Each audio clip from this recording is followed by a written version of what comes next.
నమస్తే, నేను మీ తేజ్. ప్రముఖ యూట్యూబ్ ఛానల్ వేదాంత్ మీ అందరికీ బాగా తెలుసు. అయితే వేదాంత్ వల్ల ఒక అమ్మాయి సూసైడ్ అటెంప్ట్ చేసుకుని చనిపోయింది. సో ప్రస్తుతం వేదాంత్ అయితే పరారీలో ఉన్నారు కొన్ని రోజుల నుంచి. తన గురించి ఒక వీడియో చేశాడు అతని ఛానల్లో. ఆ వీడియోని కూడా డిలీట్ చేశాడు. తర్వాత తన గురించి రకరకాలుగా కొన్ని కథనాలన్నీ కూడా బయటకు వచ్చాయి. లేటెస్ట్ గా మళ్ళీ ఈ ఇష్యూ గురించి తెరపైకి కొన్ని విషయాలన్నీ కూడా వచ్చాయి.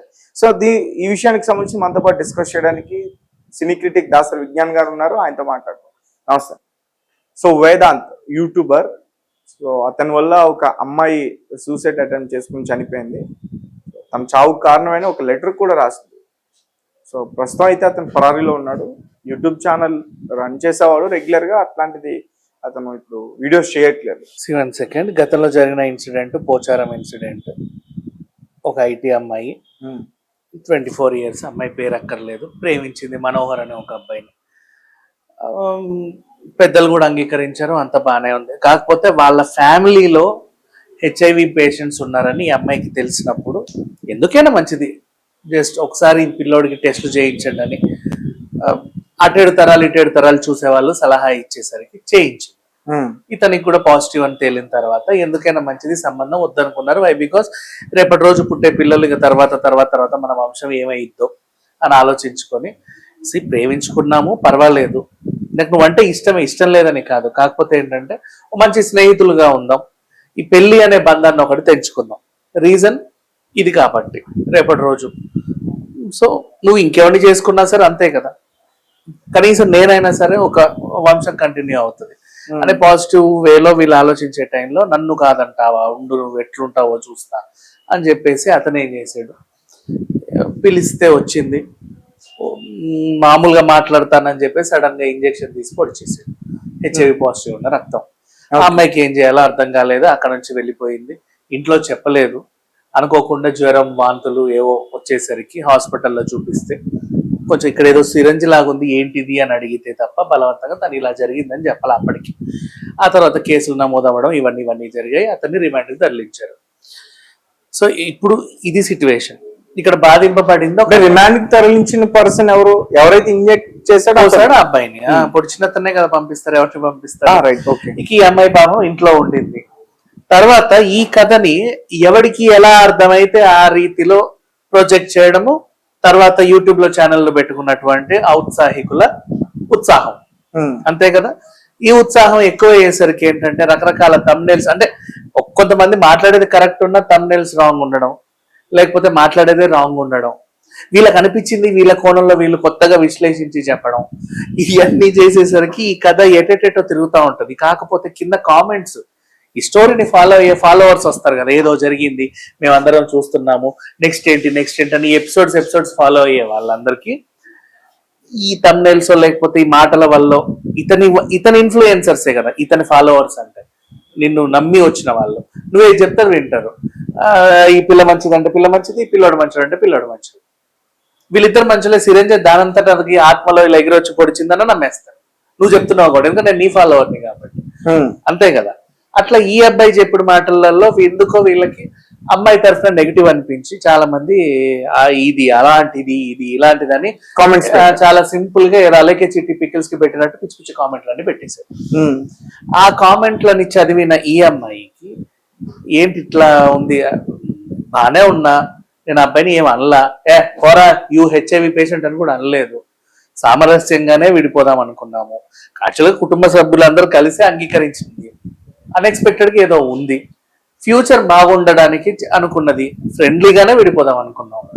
అతను దాన్ని ఏదో చేశాడు, నేనే నష్టపోయా, ఇప్పటికీ నేనే నష్టపోయా, ఇంకా నేనే నష్టపోతున్నా, ఏంటిది అనుకుంది. మనస్తాపానికి చెందింది, ఊరేసుకొని చనిపోయింది. చనిపోయే ముందు నా చావు కారణం పలానా వ్యక్తి, అతను తీసినటువంటి వీడియో, దాని కింద వచ్చినటువంటి కామెంట్లు నా మనస్తాపానికి కారణం. ఇక ఇది ఇప్పుడు బయటపడిన తర్వాత ఒరే ఇలా ఎందుకు ఇలా చేసావు అని అడిగితే రేవండి డిలీట్ చేసేస్తాను అన్న డిలీట్ చేశాడు. డిలీట్ చేసినా సరే అది ఏంటంటే అక్కడ ఆగిపోలే, అవతల మనిషి ప్రాణాలు పోయాయి కాబట్టి, ప్రత్యక్షంగానో పరోక్షంగానో ఒక వ్యక్తి ప్రాణాలు పోవడానికి నువ్వే కారకుడి అయ్యావు కాబట్టి ఈ కేసులో పొడిచినోడు ఏమన్నా ఉంటే నెక్స్ట్ సిచ్యువేషన్స్ వాళ్ళు A2లు A3లు అవుతారు, కొన్నిసార్లు వీళ్ళే A1 కూడా అవుతారు. అలా చేర్చేసరికి ఏంటిది నాకు అనవసరంగా నాకు ఇరుక్కుంది అని చెప్పేసి పలానా వ్యక్తి ఫోన్ స్విచ్ ఆఫ్ చేసి ఎక్కడికో వెళ్ళిపోయాడు. ఇప్పుడు ఏ విషయం తెలియదు. సరే పోనీ, ఇది అతని అంశం. ఇప్పుడు దీని గురించి ఎందుకు మాట్లాడుకుంటున్నాం మనము అంటే, మన ఇద్దరి కాంబినేషన్ లో కూడా నేను చాలా సార్లు చెప్పాను, నీకైనా సరే కొన్నేళ్ల నుంచి ఏదైనా వార్త వచ్చినప్పుడు ఇటు వినాలి అటు వినాలి, ఒకటి రాగానే దుమ్మెత్తిపోయొద్దు. అవునా? మనం దుమ్మెత్తిపోయాం, ఉమ్మేసిన దుమ్మెత్తి మరి పోస్తాం. అంత అవసరం కూడా లేదు ఇంకా చెప్పాలి అంటే. రీసెంట్ ఇష్యూసే చూసుకుందాం. ఫర్ ఎగ్జాంపుల్, డ్రగ్స్ పార్టీలో హేమా నాయుడు దొరికింది.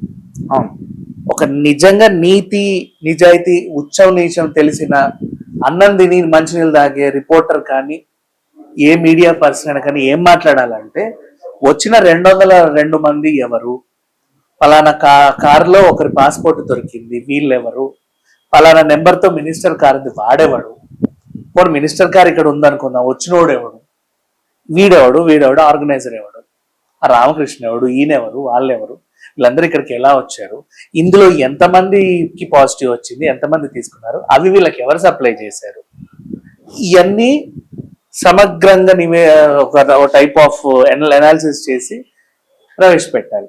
అంతేగాని మనకు అట్లా కాదు, ఒక సెలబ్రిటీ దొరికిందబ్బా పట్టేసి లాగేసి ఈమె ఆర్గనైజరు, ఈమెనే మొత్తం చేసింది, అసలు ఈ రాష్ట్రానికి అంతెందుకు డ్రగ్ అనే పదానికి నానానికి మరోవైపు ఈమె అనే రకంగా పోర్ట్రే చేశారు.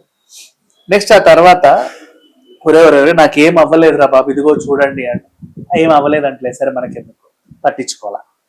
ఆ తర్వాత పట్టించుకోవాలా, తనంతట తాను ప్రెస్ మీట్ పెట్టి చెప్పినా పట్టించుకోవాలి. ఆ రేంజ్కి వచ్చింది. కొంచెం గట్టి పిండం కాబట్టి బ్రతకగలిగింది. అప్పటికీ ఆవిడ తన తల్లిని కోల్పోయింది.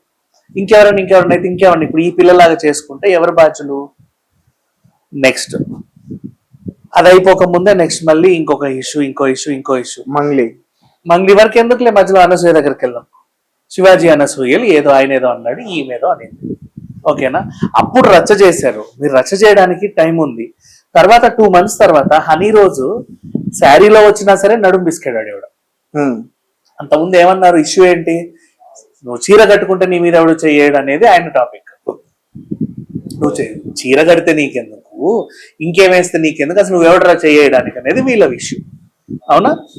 ఇవి జరుగుతా ఉంటే కొన్ని అడ్డమైన ఆకృతులన్నీ వచ్చాయి తెర మీదకి, మీరే తీసుకొచ్చారు. అడ్రస్ లేని సంత, అది అక్కర్లేని అడ్రస్ లేని ఆకృతులు. నేను మనుషులను, ఆడోళ్ళను, మొగోళ్ళను అసలు ఏమైనా అసలు మనుషుల్లా కూడా చూడు, అడ్రస్ లేని సంత క్యారెక్టర్లు అందరినీ కూర్చోబెట్టేసి ఒసేయ్ నువ్వు అట్లాంటి దాన్ని, ఒసేయ్ నువ్వు ఇట్లానే బూతులు తిట్టించేసి గట్టి పిండం కాబట్టి సరే ఉండింది. హేమ విషయంలోనూ అంతే, ఇంకో అడ్రస్ లేని ఆకృతి వచ్చింది. అన్ని ఛానళ్ళు తిరిగి అది అట్లాంటిది ఇట్లాంటిది దాని గురించి నాకే తెలుసు అని చెప్పింది. అవునా? అది అయిపోయింది. నెక్స్ట్ ఆ తర్వాత అఘోరి ఎపిసోడ్ వచ్చింది. మంచిదో కాదో మనకు అనవసరం, వాళ్ళు ఏదో చేసుకుంటున్నారు. మళ్ళీ అందులో అడ్రస్ లేని క్యారెక్టర్లు అన్నీ వస్తాయి. యాక్చువల్ అఘోరి ఎపిసోడ్ ఈ రెండింటికన్నా ముందు వచ్చాయి, ఎప్పుడు వచ్చినా. నెక్స్ట్ అట్లా ఒకటి చూసుకుంటూ పోతుంటే నెక్స్ట్ రీసెంట్లీ సరే మంగ్లీ విషయమే తీసుకుందాం. ఆమె నిజంగా అప్పు తీసుకుందా లేదా, మోసం చేసిందా లేదా, డబ్బు తీసుకొని ఎగ్గొట్టిందా లేదా, ఎవరికి ఏమీ తెలియదు యాక్చువల్ గా. ఎవడో వచ్చి ఇట్లా చేసింది అట్లా చేసిందని గట్టిగా చెప్తుంటే వాడి ముందు మూతి మీద అంతా మైకులు పెట్టేసి రుద్ది వాడి మూతిని పింక్ చేశారు. ఈ ఇష్యూని కూడా పింక్ చేశారు. ఏమీ అవ్వలేదు అక్కడ మ్యాటర్ యాక్చువల్లీ చెప్పాలంటే. సో అట్లా నెక్స్ట్ సరే గట్టిది కాబట్టి ఉండింది. ఎన్నెన్ని బూతులు, 1 కాదు 2 కాదు. అసలు ఆ కామెంట్లు నేను అనేది ఇప్పుడు కూడా మీరు కవర్ చేసిన కవరేజ్ గురించి మాట్లాడట్లా, ఈ హేమ విషయంలో కానీ ఇంకో విషయంలో కానీ కింద వచ్చే కామెంట్స్ గురించి చెప్తున్నాను. మీరు ఇష్యూ డిస్కస్ చేసి గాలికి వదిలేస్తారు, అది గాలి ఎక్కడో తిరుగుతూ ఉంటది. చూసినోడల్లా ఏదో ఇట్లా పెట్టేస్తాడు ఇంత పేరాలు. అవి చదివే కదా ఇప్పుడు ఈ అమ్మాయి ఏదో చేసుకుంది. అవి చదివి కూడా గట్టిగా నిలబడింది అలేఖ్య చిట్టి, 3 అక్క చెల్లెలు. I appreciate them also. ఇంకా చెప్పాలి అంటే వాళ్ళ ఇష్యూలోను కూడా అంతే. సరే వాళ్ళు బూతులు మాట్లాడారు, మీరు బూతులు పెట్టారు, మీకు వాళ్ళకి తేడా చెప్పు. నెక్స్ట్ ఆ తర్వాత అట్లా చూసుకుంటే నిన్న విష్ణుప్రియ ఇష్యూ ఏదో అయ్యింది. మళ్ళీ అడ్రస్ లేని సంత క్యారెక్టర్లు అంటే మీరు తిట్టలేరు డైరెక్ట్ గా ఓసే ఓయే అని, అలా అరిచేటోళ్ళని తీసుకొస్తారు. అది కూడా తప్పే. ఇప్పుడు వాళ్ళక భాష జ్ఞానం ఏమి ఉండవు, తెలియదు. అంటే అన్ని వదిలేసి మీ ముందు కూర్చుంటారు. ఇంకా చెప్పాలి అంటే మీరు వాళ్ళని తీసుకొచ్చి వీళ్ళందరినీ తిట్టిస్తా ఉంటారు. వీళ్ళు వాళ్ళందరినీ తిట్టేసరికి ఈ తిట్లు చూసి వీళ్ళకంటే ఎక్కువగా కామెంట్ రూపంలో ఇంకా దారుణంగా తిడుతూ ఉంటారు. ఏమైపోవాలి ఆ మనుషులు? అట్లాగే తిట్టిస్తున్నారు, బూతులే, ఏమే ఒసేయ్ ఉండా అది ఇది. అసలు లాంగ్వేజ్ ఏంటి? జనరల్గా మనం టీవీలో మాట్లాడే వాళ్ళు మాట్లాడినా పీపుల్ చేస్తాం, కానీ అట్లా లేదు. ఎవరైతే అలా మాట్లాడతారో అలాంటి వాళ్ళని కూర్చోబెట్టి మాట్లాడిస్తున్నాం డైరెక్ట్ గా, అను అను అను అని. ఇది అంత దిగజారిపోయామా? Okay, next ఈరీస Ashu Reddy. సరే, ఒకడు వచ్చాడు, కంప్లైంట్ ఇచ్చాడు, ఇలా జరిగింది, నన్ను ఎలా మోసం చేసింది. అసలు ఏమైంది? ఇంకో వర్షన్ వినాలా? వినక ముందే దోచేసింది, దొబ్బేసింది, అది చేసింది, ఇట్లా చేసింది, అట్లా చేసింది. ఆడియోస్ కూడా బయటకు వచ్చి అవన్నీ అయిన తర్వాత audios second day third day ఏది ఆమె డైరెక్ట్ మాట్లాడి కావాలంటే నీ 1.5 ఇస్తా, అంత మించి నేను చేయలేను, ఏప్రిల్లో ఇస్తా, మేలో, అది తర్వాత వచ్చింది after 2 days if I'm not wrong. But first day what did you do? ఈమె మీద ఆరోపణలు వచ్చాయి, ఎంతవరకు నిజం ఎంతవరకు నిజమో తెలియదు అని ఎవడూ చెప్పడు. అట్లా చేసిందంటే, ఇట్లా అంటే, అదంట, ఇదంటే, వయ్యారి, టక్కులాడి, టిక్కులాడి, టెక్కులాడి అని ఏడ్చేయడం. ఈ 2 days లోనే మళ్ళీ అడ్రస్ లేని దరిద్రపు నోరోళ్ళందరినీ తీసుకొచ్చి తిట్టించడం. ఇవన్నీ అయిపోయిన తర్వాత మళ్ళీ ఆడియోలు గీడియోలు బయటకు దాన్ని కొనసాగించడం, ఏదో రకంగా ఎంటర్టైన్ అవ్వడం. కానీ అది వదిలేసాయి, మీ సంగతి పక్కన పెట్టి కింద మళ్ళీ ఇక్కడ కామెంట్స్ ఇవన్నీ చదివే పిల్ల ఏమవ్వాలి? నెక్స్ట్ ఆ మధ్యలో ఇద్దరు భార్య భర్తలు కొట్లాడుకుంటుంటే, సరే కొట్లాడుకున్నారు, ఇప్పుడు బాగానే ఉన్నారు. వీళ్ళు 4 బ్రాంచ్లు, వాళ్ళు 4 బ్రాంచ్లు ఏవేవో రెడీ చేసుకొని మధ్యలో రీతు చౌదరి. ఇప్పుడు ఆ పిల్ల ఎక్కడ కనబడినా పాప ఆ పిల్ల కామెంట్లు. ఆ టైంలో బిగ్ బాస్ లో ఉంది, బిగ్ బాస్ ప్రోమో రిలీజ్ అయిన ప్రతిసారి రీతు రీతు రీతు అని కామెంట్లు, దరిద్రమైన కామెంట్లు. ఇంకా అర్థమైందా? ఈ కామెంట్లు పెట్టే వాళ్ళకి కామన్ సెన్స్ ఉండదు కాబట్టి కామెంట్ పెడతారు. అంటే నెగిటివ్ కామెంట్లు పెట్టాలని చెప్తున్నా, వాడి కామన్ సెన్స్ ఉండదు.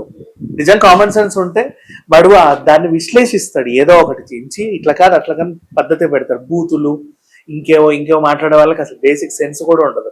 కాబట్టి మనమే వాడికి ఫోన్ ఇచ్చాం, అందరికీ అందుబాటులోకి ఇచ్చాం కాబట్టి అందరూ వాడుతున్నారు, అందరూ పెట్టేస్తున్నారు. అది ఇంకేం చెప్పలేదు, సమాజం తప్పది. సో వాళ్ళు పెట్టేస్తున్నారు. అట్లాంటి వాళ్ళ కామెంట్లు చూసి చూసి వందలు వేలు చూస్తే వీళ్ళు ఎలా అంటే మెంటల్ స్ట్రెస్ ఎలా ఉంటది. కొంచెం వీళ్ళందరూ గట్టిపిండాలి కాబట్టి బతకగలిగారు, కానీ ఇంకొకరు అయితే ఇప్పుడు మళ్ళీ పోచారం అమ్మాయి లాగే అవుతుంది.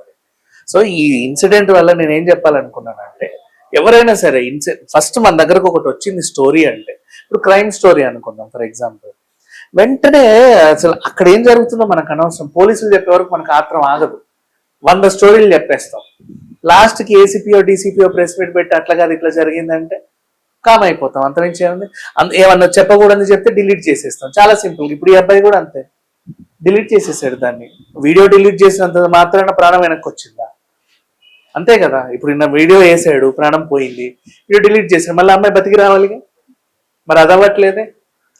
సో ఏ టాపిక్ ఎంచుకున్నా చెప్పేటప్పుడు నేను ఇంకా అది కూడా చెప్తున్నా, ఎవరు మంగ్లీ విషయమే నాకు ఇంకా ఈవెన్ విష్ణుప్రియ విషయంలో కూడా టార్గెట్ చేసే ఈ ఉత్సాహం గల యాంకర్లు ఎవరైతే ఉంటారో వీళ్ళు టార్గెట్ చేయడం, ఈ బూతులు మాట్లాడే ఈ రోడ్ల మీద తిరిగే వాళ్ళందరినీ తీసుకురావడం, అర్థమైందా? తీసుకొచ్చేసి వాళ్ళ చేత తిట్టించి వీళ్ళ చేత తిట్టించి ఆ తిట్లతో సహా మళ్ళీ కింద కామెంట్ రూపంలో తిట్టించి, అంటే అంతమంది సమాజంలో వీళ్ళని తిడుతూ మళ్ళీ ఈ వీడియోని TV plus, TV pro max అని అన్ని ఛానల్స్ వేసి ఒకసారి వీడియో తీసి అంతమందికి చూపించేసరికి మెంటల్ గా ఇదైపోతారు చాలా మంది. తెలియదు మీకు, ఈ రోజు బతుకుంటారేమో, రేపు బతుకుంటారు, ఏదో ఒక రోజు వాళ్ళ పిల్లలు చూసినా ఏం చూసినా వాళ్ళకి ఏదన్నా అనిపిస్తే అప్పుడు అవన్నీ ఆ డ్యామేజ్ ని ఎలా తిరిగి తీసుకురాగలరు. సో నేనేమంటున్నా, టాపిక్ ఎవరిదైనా సరే నిజంగా తప్పు చేసినా చేయకపోయినా అట్లీస్ట్ అందులో అంటే ఇలా జరిగింది అటా అని వదిలేస్తే పర్ఫెక్ట్ మీడియా. ఎందుకంటే అప్పటివరకు ఎవరికి తెలియదు ఆ విషయం, పోలీసులకి తెలియదు, మైకులు పెట్టే వాళ్ళకి తెలియదు, ఎవరికి తెలియదు. బట్ అక్కడైతే శవం కనబడుతుంది, ఇక్కడ ఏదో ఘాటు కనబడుతుంది, అక్కడ గుడ్డలు కనబడుతుంది. వాడు నరికాడని వీళ్ళు అంటున్నాడు, వీడు నరికాడని వాళ్ళు అంటున్నారు. అలా అనుకుంటున్నారని మనం చెప్పితే అది న్యూస్ కవరేజ్ లాగా ఉంటుంది. లేదు, వీడే చేసింది, ఆ చెయ్యి చూడు ఇట్లా పట్టుకున్నాడు, వాడికి అలవాటు, వాడే వేసి ఉంటాడు, వీడే వేసి ఉంటాడు, వీడికి ముందు నుంచి అది ఉంది అని మనం ఒకటిని చేసేస్తాం.